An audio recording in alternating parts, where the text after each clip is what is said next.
Yo guys, welcome back to my another video.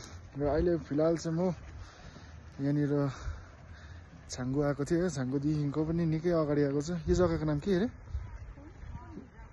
यो जग्गाको नाम चाहिँ मलाई याद भएन गाइस हैन। र फिलहाल चाहिँ म यहाँ पछाडि बोटिङ गर्ने जग्गामा छु। मेरो कपालको हालत चाहिँ अलिक यस्तो भएको छ अहिले। हेलमेटले गर्दाखेरि घुम्न आएको मान्छे त यहाँनिर अन्त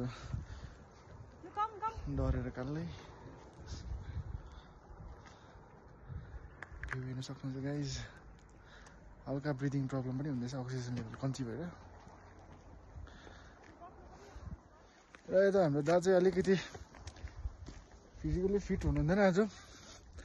दा तपाईँले आज कस्तो महसुस हुँदैछ? आज तो बहुत छर दिया रे मैंने।